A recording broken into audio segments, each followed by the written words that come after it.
very right-hand side of your screen is a yellow tarp. That is a vehicle where we're told someone lost his or her life today.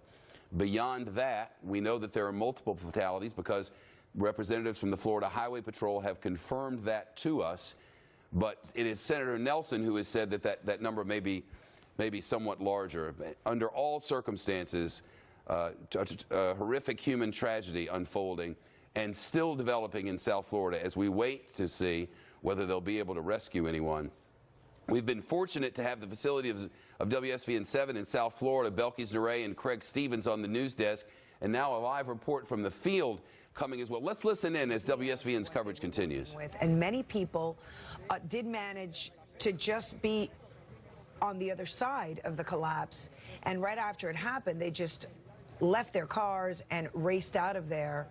And there was quite a few walking wounded, what we heard from Ralph Rayburn. And sadly, to the right where you see that yellow tarp, that is one person who we know has died on that scene, and that's why that car, that victim, is being covered by that yellow tarp, because they visibly, rescue personnel were able to assess that they did not survive. For those, and I'll mention this again, and we have Sheldon Fox there, we'll check back with him shortly. There is a spot on campus that's been designated for families, for loved ones who have concerns about anybody who would have been in that area to reconnect. The reunification, it's being held in room 100 of the SASC building, the Student Academic Success Center, at 107th and 16th Street. You're to take the 16th Street entrance, head into the SASC building. It's room 100, and that has been designated by FIU Police as the Family Reunification Center. Obviously, a lot of concern among folks who are worrying about anybody who would have been in the area. That's where people are being told to head to reunite with loved ones over the course of the afternoon and evening. And Craig Stevens speaking there, the local anchor of the main evening newscast on the news station there, and a university professor as well. For university students and faculty at FIU particularly, what an unbelievable thing that on this day, this reunifying bridge could cause such an absolute horrifying scene. They're all coming together now, the local authorities, to bring us the update. They're doing some introductions now for the locals, and I want to listen in. I want to let you know how this works. In South Florida, they do news conferences in English and then Spanish, and then they take questions because there's such an enormous Spanish-speaking population. So we'll listen to the English version, then we'll update you as we can, then we'll listen as they take questions now to South Florida. Okay, so with that being said, Deputy Mayor Kemp, please hold your questions to the end. Good afternoon. Obviously, we have a terrible tragedy here today. With this bridge collapse, we have multiple fire rescue units on the scene. We have our urban search and rescue technicians on the scene. We have our technical rescue technicians on the scene. We also have live search dogs working the pile right now. We have all of the heavy equipment we might need. We have as many as 4 cranes and crane operators. So we're in a full search and rescue mode, and we'll give you more information as it becomes available. We have multiple victims. The number hasn't been determined yet. The final number hasn't been determined yet, and we'll give you more information on that. And Fire Rescue is going to follow me with some more details. Thank you. Also, one last statement. I've been in constant contact with Mayor Jimenez by phone. He's watching the live feed, so he's abreast of what's going on, and he's giving directions as he sees fit. Thank you. Good afternoon. Paul Estopiñán, Division Chief, Miami-Dade Fire Rescue. At approximately 1:30 this afternoon, we received a call for a collapsed bridge. Our units responded to find 8 trapped vehicles under the bridge. At this time, we've transported 8 victims to hospitals. We have over 100 firefighters, technically trained TRT, Technical Rescue Specialists, and our Urban Search and Rescue team working on the area on the bridge to try to find viable victims. Thank you.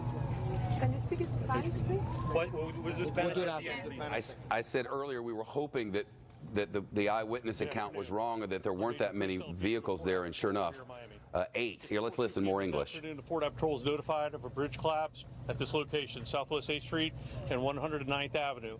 As our units arrived, along with Miami-Dade Police and Fire, we observed several vehicles that were involved as a result of the collapse. At that time, it shifted to a search and rescue effort. What we are asking the public to do is to please assist us by avoiding the area of Southwest 8th Street between Southwest 107th Avenue and Southwest 117th Avenue indefinitely as this process goes on. Thank you. Good afternoon. My name is Juan Perez.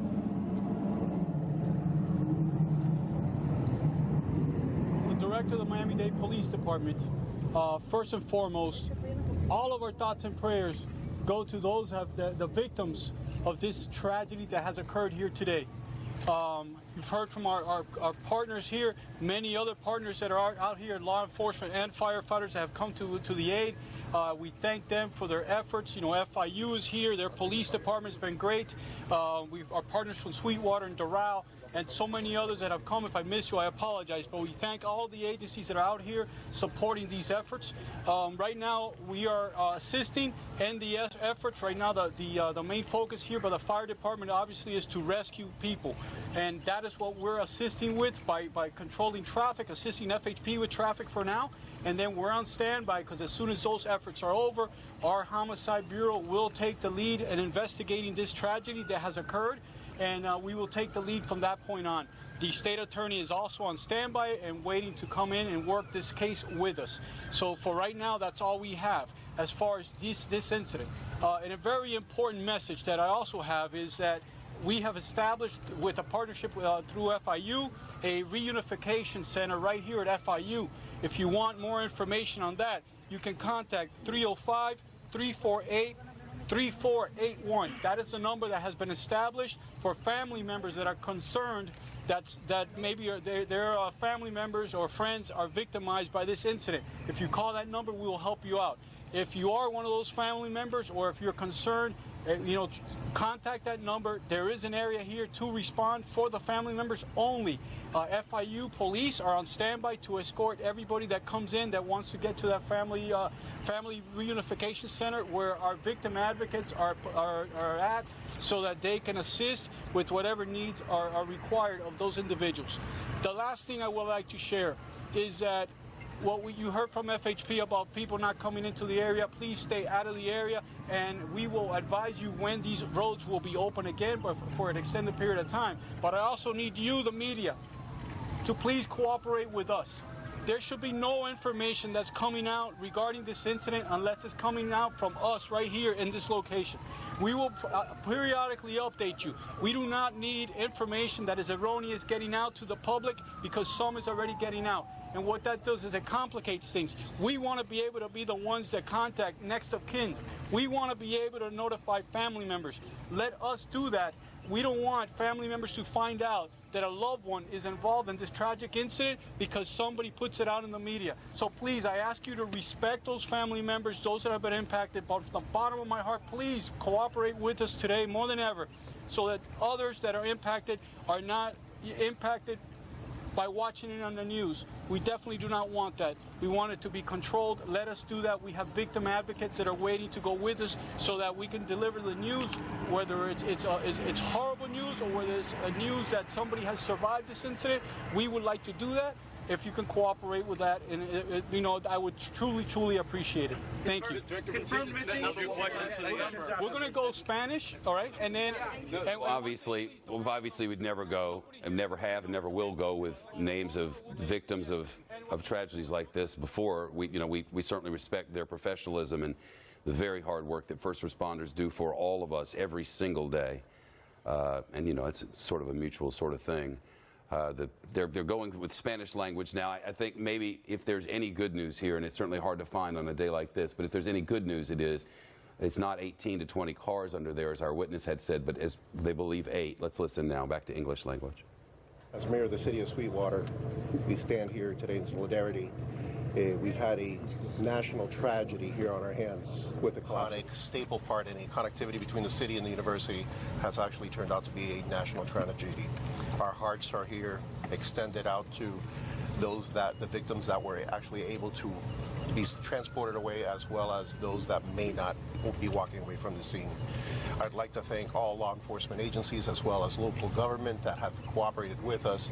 I've had numerous calls from all the law enforcement agencies and first responders. Thank you. Those are the true heroes here trying to save and search for all the victims that could still be trapped under the bridge.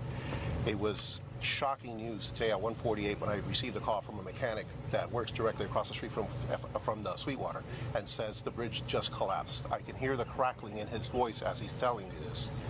And this was just devastating. Had to rush to the city as quick as possible to assess this and try to work with all law enforcement and search and rescue agencies.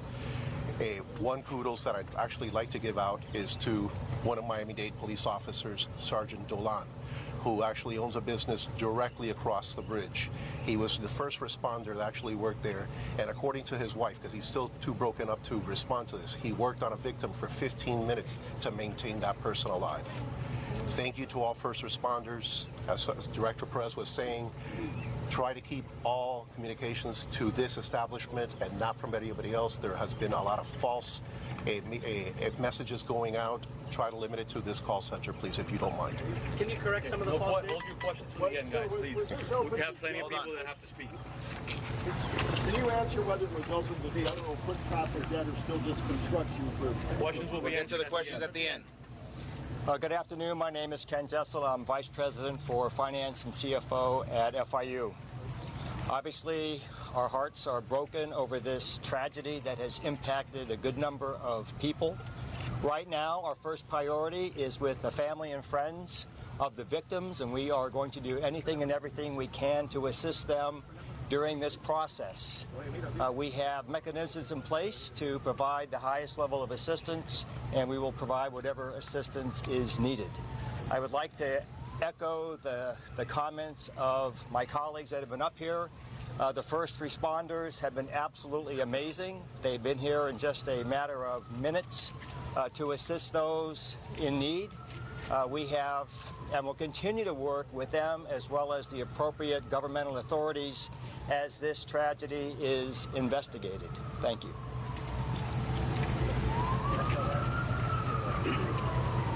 Spanish. Spanish.